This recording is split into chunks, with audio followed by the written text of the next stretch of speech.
Ibu Bapak, saudara-saudara yang terkasih, mari kita melanjutkan PA hari ini. Amsal pasal 31. Kita akan berdoa lebih dahulu. Ya Bapa Surgawi, terima kasih atas firman Tuhan. Terima kasih untuk kesempatan mendalami firman Tuhan. Bantulah pada hari ini kami mendapat pimpinan Roh Kudus, sehingga kami boleh mendengar, memperhatikan, menyimpan, dan melaksanakan firman Tuhan.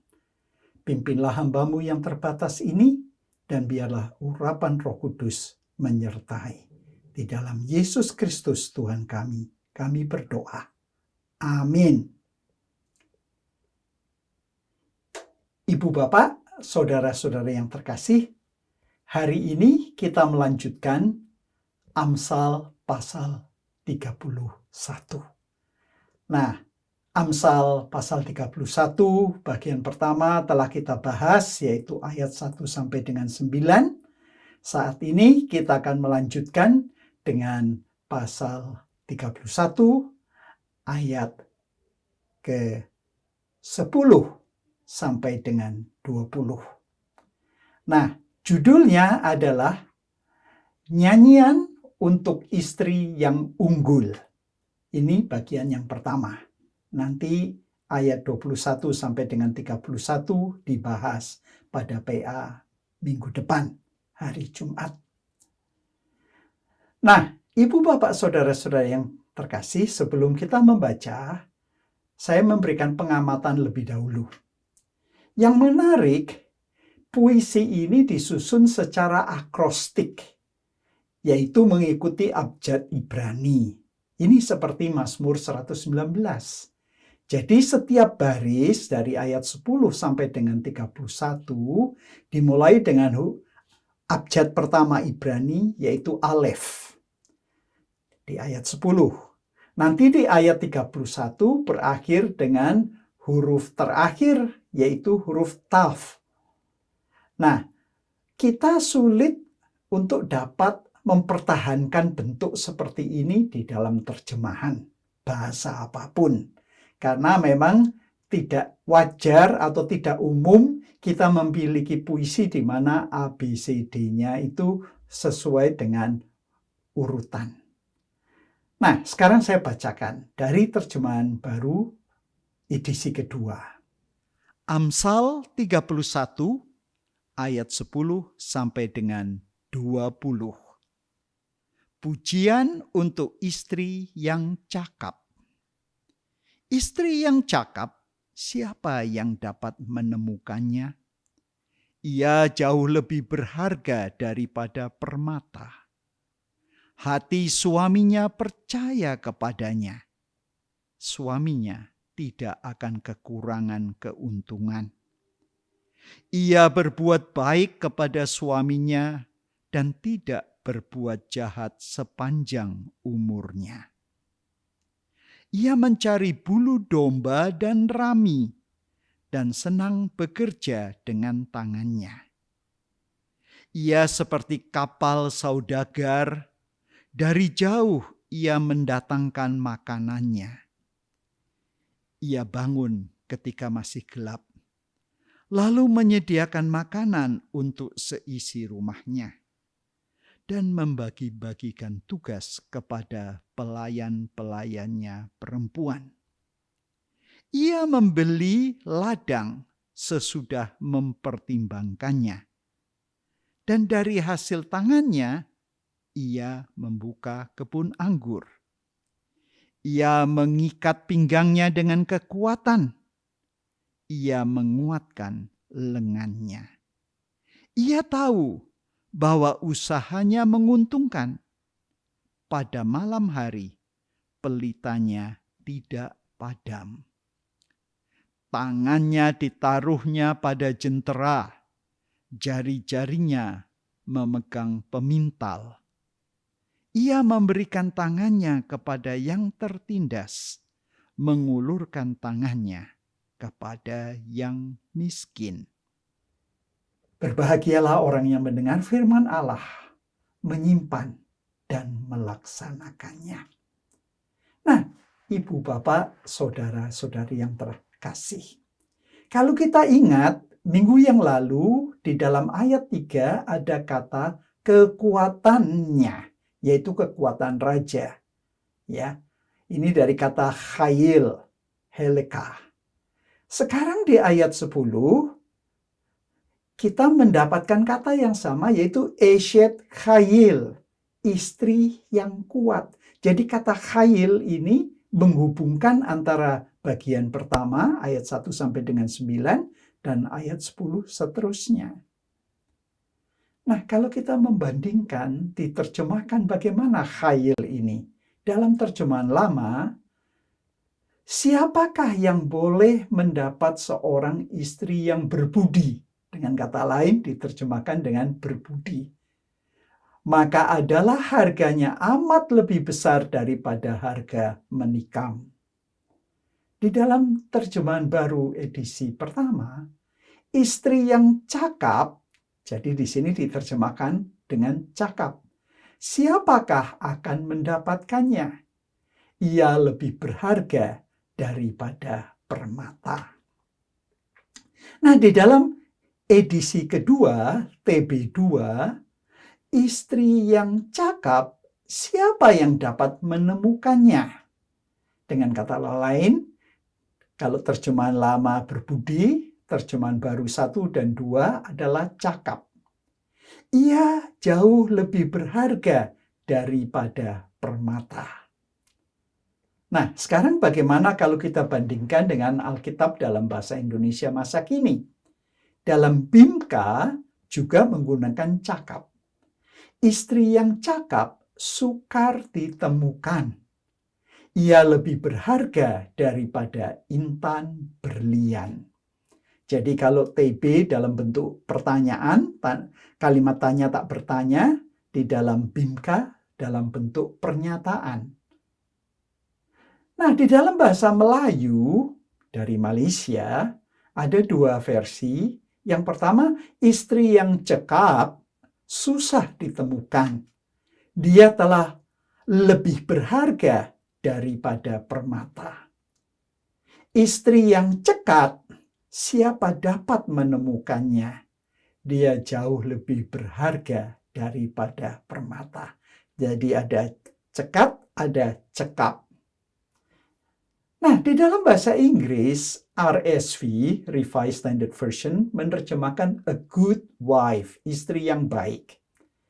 NRSV dan Good News Bible, a capable wife, seorang istri yang cakap.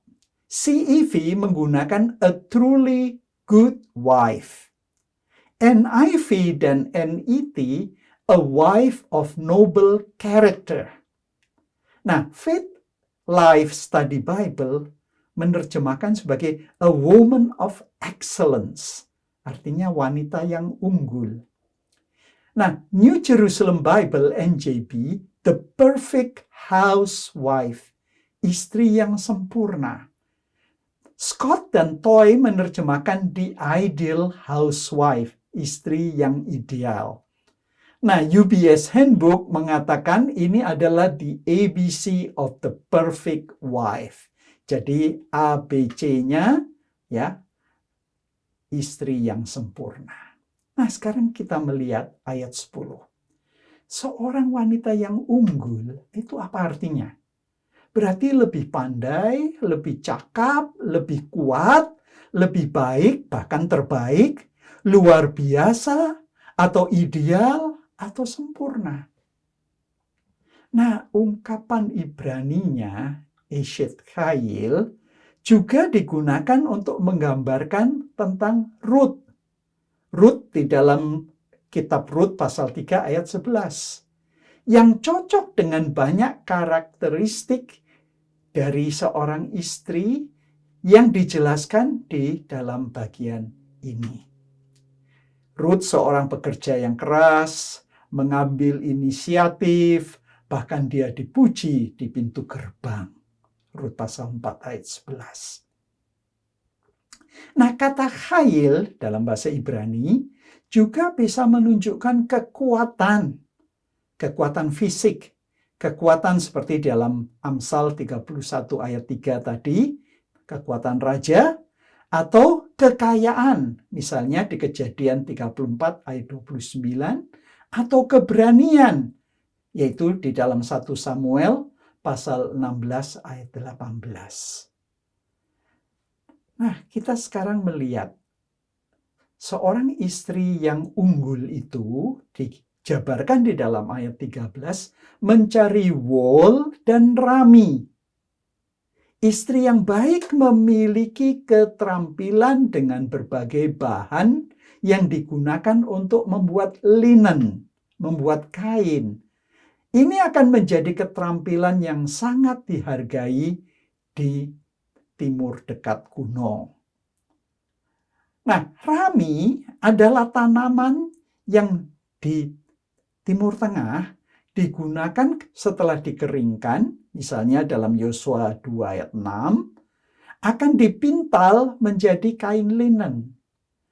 Nah, di sini kita melihat bahwa wol yang berasal dari bulu domba dipintal menjadi benang. Jadi yang satu dibuat menjadi kain linen, yang satu benangnya. Wol itu benangnya. Nah, di dalam ayat 17 selanjutnya dikatakan, wanita yang unggul itu mengikatkan pinggangnya dengan kuat. Dengan kata lain, dia memiliki kekuatan fisik serta stamina, serta siap bekerja keras. Nah, ini luar biasa. Ya. Ayat 19. Tangannya diletakkan di atas penggulung, ya. Maksudnya itu adalah jentera, dan pemintal adalah alat yang digunakan untuk membuat linen, ya, untuk menenun, yang digunakan istri yang baik untuk membuat pakaian untuk warga rumahnya. Jadi seluruh rumah tangganya dibuatkan pakaian. Bahkan kalau lebih, dijualnya untuk mendapat keuntungan. Dengan kata lain, kalau kita melihat di dalam ayat 20 menarik sekali, ini sama dengan pasal 1, ayat 1 sampai dengan 9. Karena apa? Di sana dikatakan raja yang kuat adalah raja yang dapat melaksanakan tugasnya untuk memerintah negaranya secara adil. Nah, di ayat 20 diulangi. Namun siapa yang kuat? Bukan raja, tapi wanita. Istri yang tangguh. Karena apa? Dia melakukan yang adil, menegakkan keadilan dengan menolong yang miskin, yang memerlukan. Luar biasa, bukan? Nah, setelah kita mencoba menganalisis tadi dari terjemahan baru 2, sekarang saya akan membacakan satu kali lagi dari Alkitab dalam bahasa Indonesia masa kini. Kalau dibandingkan, kita akan makin jelas maknanya. Istri yang cakap, itu judul perikopnya. Istri yang cakap sukar ditemukan. Ia lebih berharga daripada intan berlian. Suaminya tak akan kekurangan apa-apa karena menaruh kepercayaan kepadanya. Ia tak pernah berbuat jahat kepada suaminya sepanjang umurnya. Ia berbuat baik kepadanya. Ya, perhatikan. Sekarang diungkapkan hal yang sama, tapi dalam pemahaman yang lebih mudah dicerna, yang lebih mudah dimengerti. Selanjutnya, ayat 13. Ia rajin mengumpulkan rami dan bulu domba, lalu sibuk bekerja menenunnya. Dari jauh, ia mendatangkan makanan, seperti yang dilakukan oleh kapal-kapal pedagang. Pagi-pagi buta, ia bangun untuk menyiapkan makanan bagi keluarganya dan untuk membagi-bagikan tugas kepada pelayan-pelayannya.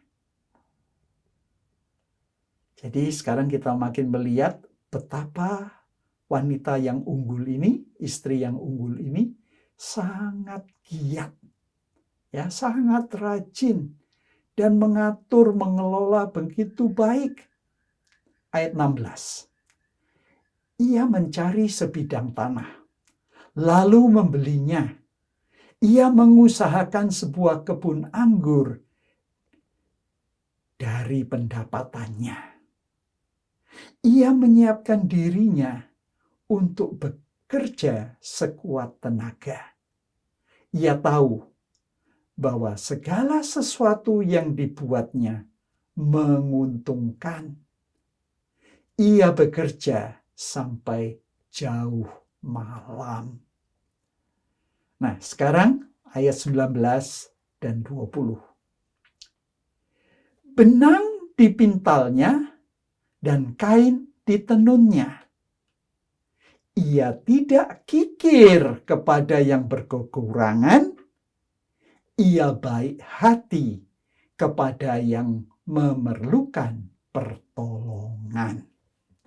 Nah, ibu bapak, saudara-saudari yang terkasih, setelah kita membaca kedua terjemahan ini, marilah sekarang kita merenung apa pelajarannya bagi kita. Kita telah melakukan analisis beberapa bagian yang penting. Di sini kita melihat bahwa kata Ibrani untuk hikmat atau kebijaksanaan adalah hokmah. Nah, di dalam bahasa Yunani digunakan istilah Sophia. Bahasa Latinnya adalah sapientia. Nah, bentuk kata-kata benda ini adalah feminin. Nah, di sini kita diingatkan seperti pada pembukaan kitab Amsal, hikmat dipersonifikasikan sebagai seorang wanita, Lady Wisdom. Jadi dengan kata lain, ini bukan wanita secara fisik, tapi personifikasi kebijaksanaan. Karena apa? Ada yang mengatakan, istri mana yang bisa bekerja begitu giat? Karena ini sebenarnya adalah personifikasi dari orang yang memiliki kebijaksanaan yang sempurna. Dengan kata lain, memang dengan contoh seorang wanita yang sangat giat, kita diberikan pelajaran dan undangan bagaimana kita harus mencari kebijaksanaan. Karena digambarkan istri yang unggul itu bekerja keras, tidak malas, bahkan dikatakan seperti pedagang. Nah, lawan dari perempuan yang menyesatkan raja, ya, di dalam ayat 1 sampai dengan 9, kita melihat bahwa lawannya adalah wanita yang kuat. Kuatnya di mana? Kuat bukan wanita yang membuat raja lemah, namun yang kekuatannya dalam kebijaksanaannya, dalam ketekunannya, kegiatannya, bahkan di dalam pengelolaan rumah tangganya, bahkan pada melakukan prinsip keadilan kepada yang miskin, yang tidak mampu. Jadi, apa yang dapat kita pelajari? Kita melihat wanita yang unggul ini melakukan semua bukan sekedar nunut suami atau ikut suami, namun dia punya prestasi sendiri, punya harga diri sendiri. Dengan kata lain, apa yang dilakukan itu yang membuat karakter dari wanita istri yang bijaksana. Dan di sini kita belajar satu hal yang penting, bahwa ada keseimbangan antara karir dan keluarga. Antara keluarga dengan orang lain. Antara pekerjaan jasmani dan hal-hal rohani. Nah, ibu bapak, saudara-saudari, Apa yang telah kita pelajari hari ini mengingatkan kita bahwa seorang yang bijaksana itu dalam Alkitab digambarkan sebagai seorang istri yang cakap, yang unggul, yang sempurna. Dan ini kekuatannya adalah di dalam kegiatannya bekerja. Kegiatannya mengelola. Dalam keadilannya berbagi dengan yang terpuruk, yang tidak mampu, yang lemah. Dan di sini ini berbanding terbalik dari perempuan yang menjatuhkan raja. Kekuatan raja dapat diselewengkan oleh anggur kalau dia mabuk. Kekuatan raja dapat jatuh kalau dia mabuk seksual, tertarik pada wanita, dan itu dua dihubungkan. Kekuatan raja dapat digerogoti, namun raja yang baik, dia akan melawan semua rayuan dan ajakan maupun tawaran, apapun yang diiming-iming, itu dapat ditolak. Nah, sekarang di dalam bagian kedua kita melihat wanita yang kuat. Kuatnya adalah bukan nunut suami, namun kekuatannya adalah pada jati dirinya sendiri. Kegiatannya, semangatnya, semangat bekerja, semangat berusaha, bahkan memperhatikan bukan hanya dirinya sendiri, keluarganya, bahkan orang-orang di sekitarnya. Dia mengelola rumah tangga dengan baik, mengatur dengan urusan dengan pembantu-pembantu, pelayan-pelayan, bahkan memperhatikan yang miskin. Biarlah firman Tuhan malam ini, PA kita kali ini memberikan semangat kepada kita untuk mencari kebijaksanaan yang sempurna, karena hanya itulah yang membuat kita dapat menjadi pribadi yang mengikuti petunjuk firman Tuhan, yang menyenangkan hati Tuhan, dan menjadi saksi yang hidup membawa orang lain datang kepada Tuhan. Amin. Marilah kita berdoa. Bapa, kami berterima kasih Tuhan telah memimpin PA petang ini. Biarlah kebijaksanaan dari Tuhan akan menjadi hal yang kami cari, yang kami tekuni, yang kami amalkan dari hari ke hari. Tolong ya Bapa, agar kami tidak menggunakan kekuatan yang sia-sia, namun kekuatan dari Tuhan. Semangat bekerja, semangat melayani, kegiatan dalam hal-hal aktivitas duniawi, dan seimbang dengan hal-hal rohani. Bantu kami ya Bapa, agar kami juga memperhatikan bukan hanya orang yang dekat dengan kami, tetapi juga memperhatikan orang-orang yang terlupakan, yang miskin, yang terpuruk, karena keadilan itulah yang Tuhan harapkan dari kami yang bijaksana. Terima kasih ya Bapa. Tolong kami semua. Dan biarlah firman-Mu ini benar-benar membuat kami lebih bijaksana. Saudara-saudara yang terkasih, terimalah berkat. Tuhan Yesus Kristus memberkati saudara-saudari. Allah Bapa mengasihi saudara-saudari.